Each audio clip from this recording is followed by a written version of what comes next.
प्राणप्रिय भगवा शिवछत्रपतींना आराध्य दैवत मानणाऱ्या श्रीमंत थोरले बाजीराव पेशव्यांनी शौर्याची शर्थ केली.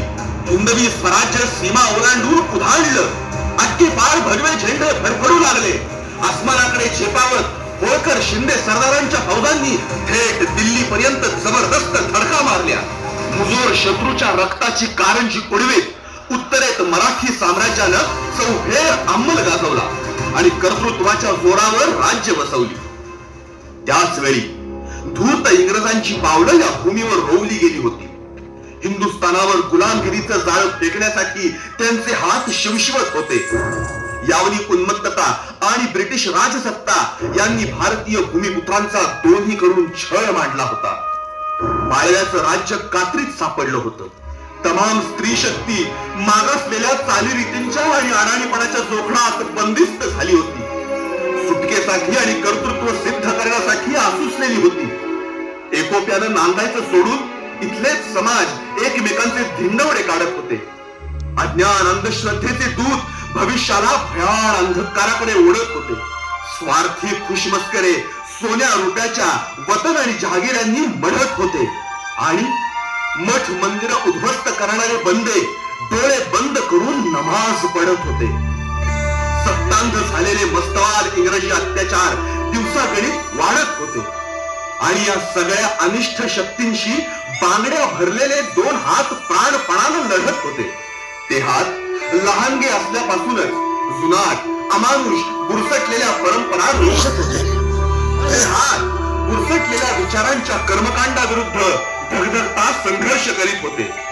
ते हात रंगल्या गांजल्या निरपराध भावा बहिणींची असहाय्यतेने ओघळलेली आसव पुसत होते. वयाच्या मानानं न पेलवणारी कर्मकठीण आव्हानं जिद्दीनं पेलून दाखवत होते.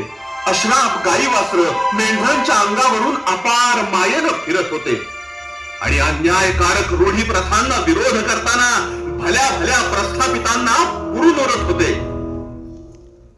अहमदनगर जिल्ह्यातलं टुमदार गाव चौंडी, तिथले पाटील माडकोजी आणि त्यांच्या धर्मपत्नी सुशीलाबाई या सत्वशील दाम्पत्याच्या पोटी जन्माला आली होती जणू सळसळती वीज अहिल्या. कुशाग्र बुद्धिमत्ता, जिज्ञासू वृत्ती, मनमिळावू स्वभाव आणि निर्भय मन यांची तेजस्वी बेरीजच जणू. आई वडिलांची लाडकी लेक, चौंडेश्वर शिवशंकरावर निस्सीम श्रद्धा असणारी बाल अहिल्या, आपल्या मैत्रिणींबरोबर मातीचं शिवलिंग तयार करण्यात रमलेली अहिल्या, छोट्याशा हातांनी साकारलेल्या त्या पिंडीकडे पाहताना देहभान हरपलेली अहिल्या.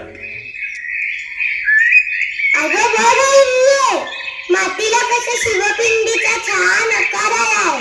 अगदी आपल्या चौंडेश्वराच्या देवळात नेऊन ठेवण्यासारखी झालीये. मला वाटतं सगळ्यात मोलाची मातीच असते. तिच्यात ना डोंगर पर्वत दगड खडक होतात, झाडं उगवतात, बागा फुलतात, धान्य पिकतं आणि आपल्या देशाचं महत्व टिकतं. आम्हाला बाई नाही कळत तुझ्याकडं, तुला लई समजतं. किती ग अहिल्य हुशार आहेस तू. त्यात काय एवढं. आपल्याला माहित नसलेलं शिकून घ्यायचं आणि मोठ्यांनी सांगितलेलं लक्षात ठेवायचं. कीर्तनात ऐकलेलं बाबांनी सांगितलंय, माती म्हणजे माता. आपल्या सगळ्यांचा लाडका शिवशंकर सुद्धा या मातीच्या पिंडीत येऊन बसलाय. आणि त्याच वेळी कुठून तरी एक अबलक घोडा अफाट वेगात बेभान दौडत आला.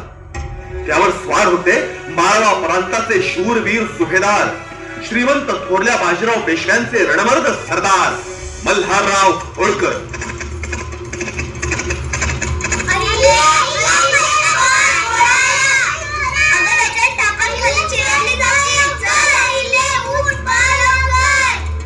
मी नाही पळणार.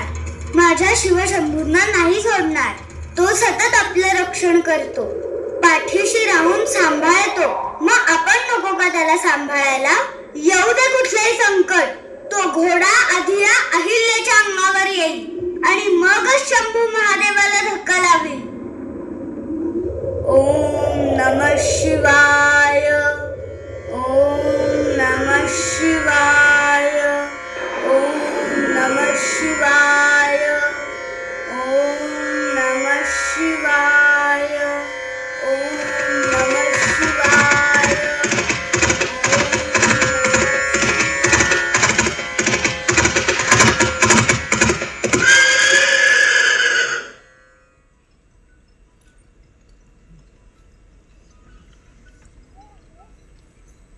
मुली, अगं तुझ्या सगळ्या मैत्रिणी भिवून पळाल्या. माझ्या घोड्यांच्या टापांखाली आली असतीस तर नखही शिल्लक राहिलं नसतं तुझं. तुला भीती नाही वाटली? मुळीच नाही. माझे दाजी नेहमी म्हणतात, पाठीराखा शंकर असल्यावर आपल्याला काही होत नाही. झालं का नाही तसंच झालं. मग काय, किती जोरात घोडा दौडवीत तुम्ही आलात, पण त्यानं थांबवलं की नाही तुम्हाला? आणि उलट माझ्या नखाला सुद्धा काही झालं नाही. कमाल आहे तुझी. एवढीशी आहेस पण जबान तर चालते एखाद्या तेजधार समशेरी सारखी. पण उपयोग काय? हे चोरू चोरू बोलणं लहान वयाला शोभत असेल, पण त्यानं काळात, वेळात आणि दुर्घटनेच्या खेळात फरक काय पडणार होता सुभेदार? आपण वेळी शितफीनं लगाम मारून घोडा काबूत आणलात म्हणून, नाहीतर काय प्राणांतिक प्रसंग ओढवला असता आत्ता. आणि आपण तर कौतुक करताय. कौतुकाच्या ही पलीकडची ही पोर आहे गंगोबा. युद्धाच्या कडकडाटात आपली फौज हर हर महादेवची गर्जना करते, त्यातलंच तेज, तीच निर्भयता आहे तिच्या बोलण्यात. पण सरकार, काही झालं तरी न कळत्या चिमुरडीचे नुसते शब्द ते. त्यामुळे परिस्थितीत आणि वस्तुस्थितीत बदल होईल का? होईल गंगोबा, नक्की होईल. बघताय ना, तुम्ही जिला एवढीशी चिमुरडी म्हणताय, तिने चिंधड्या उडवणारा धोका प्रत्यक्ष पुढ्यात आल्यावरही त्याला पाठ नाही दाखवली. उलट पवित्र शिवलिंगाभोवती आपल्या कोवळ्या शरीराची कवचकुंडल घालून बसली. ही बदल नक्की होईल गंगोबा. हीच श्रद्धा, हाच विश्वास आणि हेच धाडस वस्तुस्थिती बदलू शकते आणि कितीही बिकट असली तरी परिस्थितीवर मातही करू शकते. पुरी मोठी विलक्षण आहेस. विलक्षण कुठली? उलट आई म्हणते या पोरीचं लक्षणच ठीक नाही.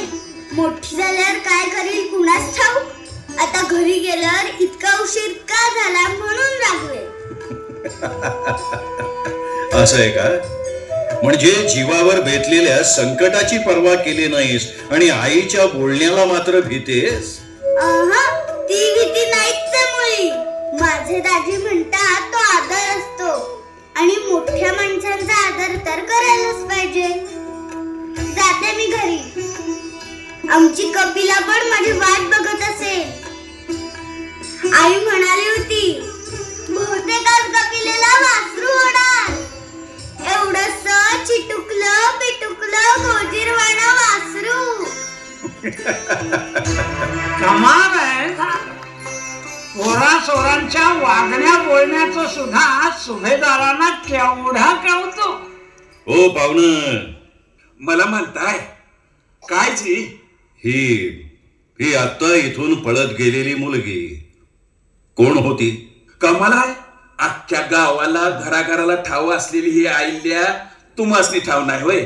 म्हणजे नक्की लांब कुठनं तरी आला असणार तुम्ही. आम्ही कुठूनही आलेले असो. त्यांनी विचारलं आहे. अहिल्या कोणाची ही? आव शिंद्यांची, मानकोची पाटलाची लेख. हे काय, हितनं असं सरळ सरळ जायचं, वगळ वलांडून डाव्या अंगाला. वस्ती लागली का चौंडेश्वराच्या देवळाजवळ वाडा आहे त्यांचा. चला सुभेदार, आपल्याला काय करायचं आहे? कुठल्या त्या माणकोजी शिंदे पाटलाचा कुठला तो वाडा?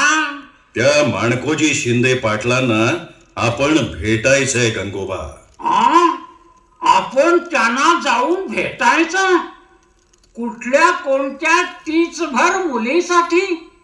सुभेदारांचा एवढा मोलाचा वेळ खर्चून?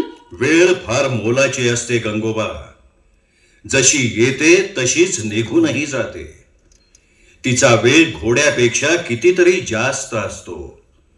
नेमक्या क्षणीच काबूत आणून तिच्यावर स्वार व्हायचं असतं. चला.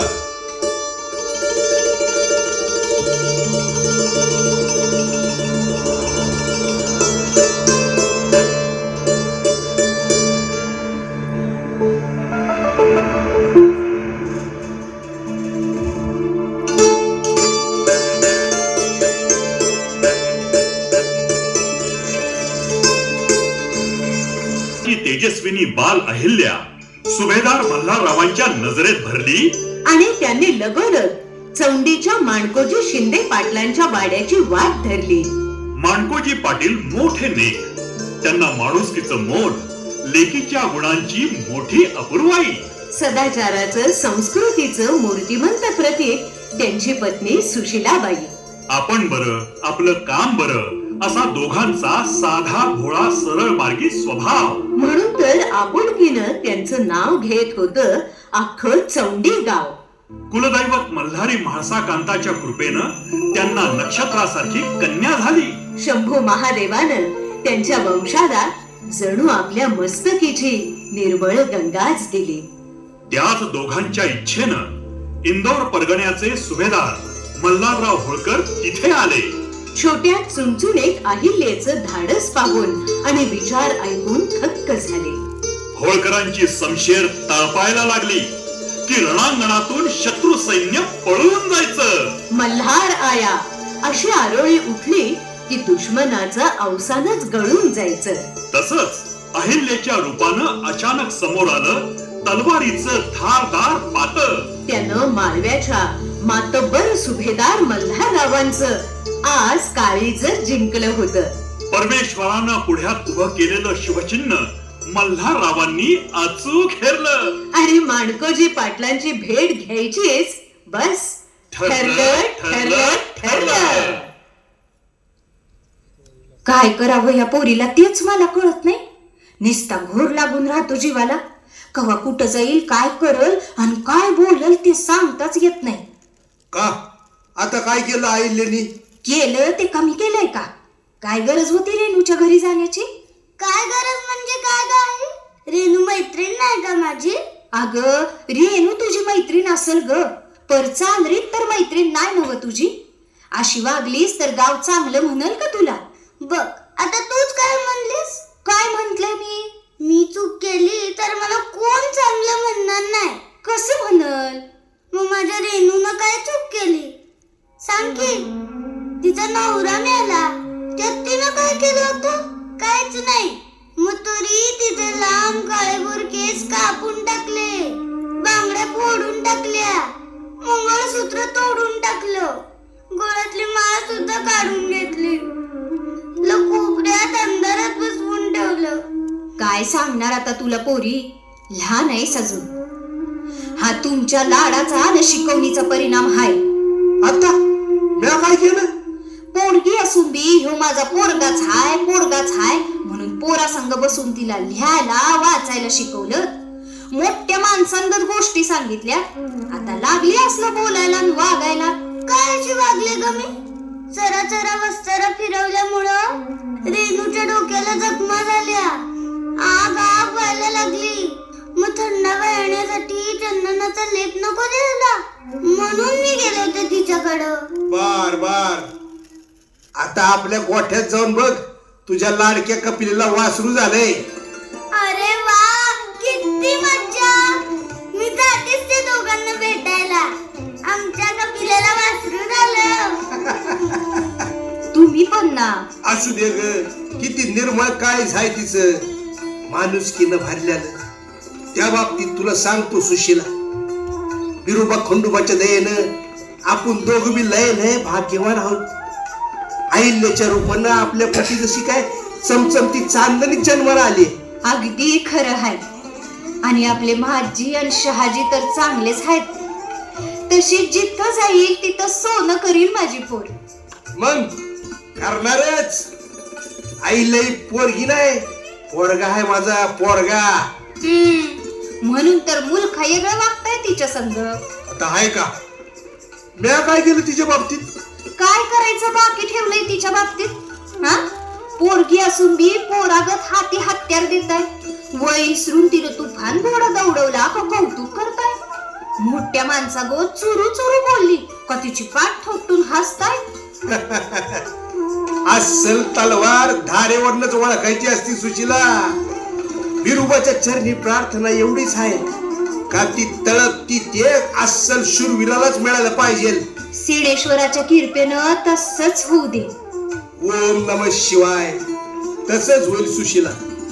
खंडेरायाकडे मागणं इतकंच आहे. आईलेला खरा ओळखणारा लखलखती समशेर हातात धरणारा पाहिजेलच, पण खरं मोल जाणून तिची अस्सल पारख आणि नेमका वापर करणारा पाहिजे. अहो मानकोजी पाटील, घरात आहेसा का? अरे कोण आहे? अगं बया, पाहुणं. मानकोजी पाटील, तुमचं भाग्य फळफळला. इंदोर निवासी साक्षात मल्हारराव होळकरजी. काय मल्हाररावजी होळकर? आज बिरोबाच पावला म्हणायचा. तुम्हाला एकट्यालाच नाही पाटील, तुम्ही मनात आणलं तर कृपावंत बिरोबा खंडोबा आपल्या दोघांनाही पावतील. आता महादेवाच्या देवळात तुमची अहिल्या बघितली. बघितलं सका, खात्रीनं काहीतरी घोळ करून ठेवला असणार पोरीनं. लहान बघायचं नाही, मोठं बघायचं नाही, जिथं तिथं आपलं सांगायचं. एक विचारू? मला मोठ्यांना कळत नसलेलं लहान असूनही तिला कळत असेल तर तिने सांगायचं नाही? नाही नाही सरकार, आईला लेकरू आहे अजून, तिला कुठं काय कळतंय? पण आपण मोठे आहोत, आपल्याला तर कळायला पाहिजे. ते कळलंय मला आणि म्हणूनच आलोय तुमच्याकडे मागायला. मागायला? पण आम्हा गरिबांकडे आहेच काय? असं बोलू नका. देवानं ज्याच्या त्याच्या ओंजळीला देण्याची शक्ती दिलेली असते. आणि पाटील, आम्ही मागणार आहोत ते फक्त आणि फक्त तुम्हीच देऊ शकणार आहात. म्या? काय? तुमची अहिल्या. अहिल्या? आमच्या चिरंजीव खंडेरावांची धर्मपत्नी, आमची सुसंस्कारी गुणवती सून आणि आमच्या इंदौर संस्थानची भावी राणी म्हणून. माणकोजी पाटील, तुमची कन्या अहिल्येला आमच्या खंडेरावांसाठी आम्ही मागणी घालतोय. नाही नाही, अहो शमशेर गाजवण्यासाठी उचलायचे आणि हुकूम देणाऱ्यासाठी उंचवायचे असे मातब्बर आहात. माझ्यासारख्या सामान्य समोर जोडू नका हो. उलट आम्ही कंच्या जन्मी पुण्य केलं होतं ते दयावंत बिरोबाच्या कृपेनं आज फळाला आलं. पण सरकार. काय माणकोजी, अडचण कसली? अहो तुम्ही कुठं, आम्ही कुठं? आम्ही तुमच्या तोलाचं नाही, मोलाचं नाही, तुमच्या बरोबरीचं तर द्या. गुणांची बरोबरी धनही करू शकत नाही पाटील. हुशारी उसनी आणता येत नाही, धीटपणा बाजारात विकत मिळत नाही, आणि अशी चलाक तरतरीत बुद्धिमत्तेची धार सहजासहजी बघायला सुद्धा सापडत नाही. केवळ आम्हाला सून हवी आहे म्हणून आम्ही आलेलो नाही, तर आमच्या रयतेला राणी हवी, माळव्याला मालकीण हवी आहे आणि राष्ट्राला रक्षण करती हवी आहे म्हणून आम्ही आलो आहोत. बोला, आहे तुम्हा दोघांना ही मागणी मंजूर? अगं अगं ऐकलंस का? काय म्हणायला लागले ती? त्यावर तुमचं काय म्हणणं आहे पाटील? निसंकोचपणे सांगा. आमची आमची तर भाषा संपली. म्या तुला प्रसन्न होऊ का असं देवाने विचारल्यावर काय सांगायचं?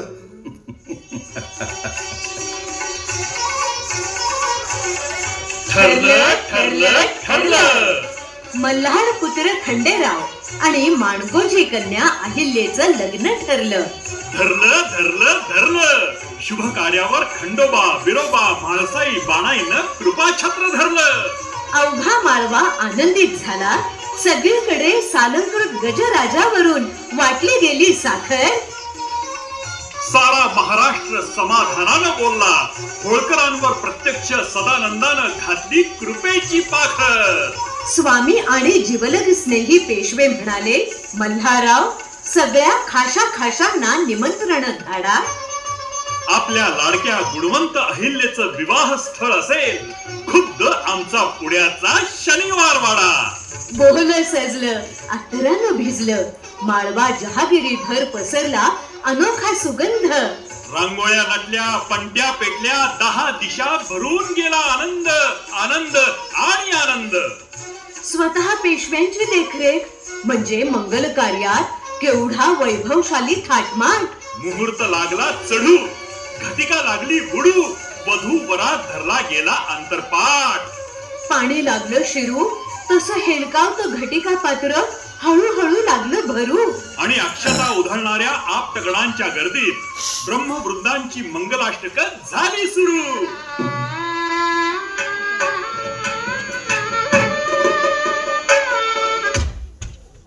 रांगोळ्या नटल्या, पंट्या पेटल्या, 10 दिशा भरून गेला आनंद, आनंद आणि आनंद. स्वतः पेशव्यांची देखरेख म्हणजे मंगल कार्यात केवढा वैभवशाली थाटमाट. मुहूर्त लागला चढू, घटिका लागली बुडू, वधू वरात धरला गेला अंतरपाठ. पाणी लागलं शिरू तसं हेलकावतं घटिका पात्र हळूहळू लागलं भरू. आणि अक्षता उधळणाऱ्या आप्तगणांच्या गर्दीत ब्रह्मवृंदांची मंगलाष्टक झाली सुरू.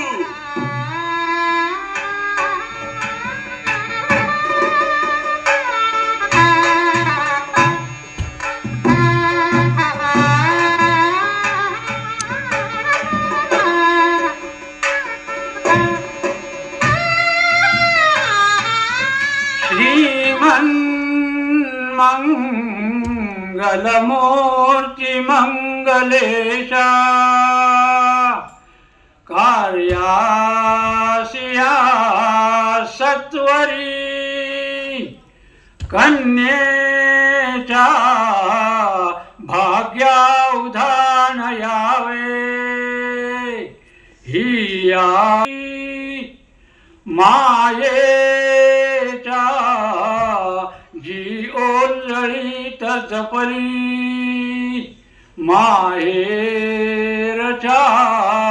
या घरी उंबरठा ओलांडुनी अहिल्या आता निघे सासरी शुभमुहूर्त सावधान तदेव लग्नं सुदिनं तदेव ताराबलं चंद्रबलं तदेव विद्याबलं दैवबलं तदेव लक्ष्मीपते ते गृहजं स्मरामि सावधान. शनिवार वाडा सजला, अत्तरानं भिजला, चहू दिशांना गाजला सोहळा. छत्रपतींचे पंतप्रधान थोरल्या बाजीरावांनी थाट उडवला आगळा वेगळा. तो आनंद, तो उत्साह, तो ओसाडणारा उल्हास भावभक्तीनं आभाळापर्यंत नेला. शुभ विवाहाचा जागरण गोंधळ श्रीमंतांनी शनिवार वाड्यावरच आयोजित केला. जागृत ग्रामदैवत कसबा गणपती आणि जोगेश्वरीनं भक्तीवर रंजनाचं छत्र धरलं होतं. प्रत्यक्ष श्रीमंतांसह दरबारी, मानकरी, धारकरी, सेवेकरी आणि प्रजाजनांनी पटांगण गच्च भरलं होतं. टिमडिया धिरली, संबळात उरली, तुंतुण्यानं केला झंकार. ड्युटी घेऊन सासबात लिहून मुरळी नाचत आली आलवार. उजळून द्या भारा, उधळून भंडारा, वाघ्यानं दिला ललकार. येळकोट येळकोट जय मल्हार, येळकोट येळकोट जय मल्हार.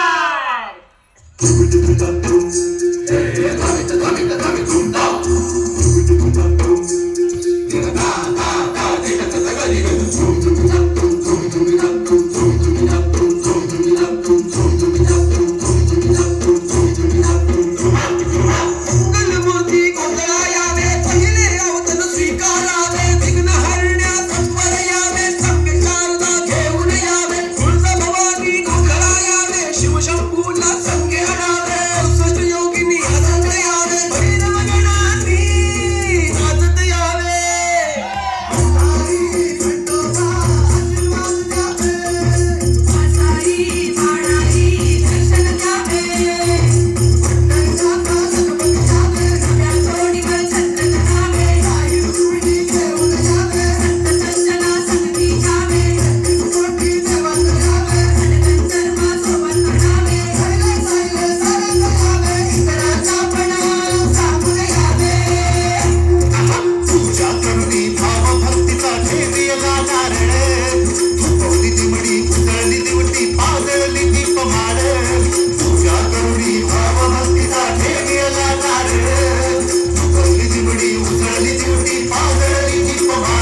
दाखवितो तुला अहिल्या हा आदर्श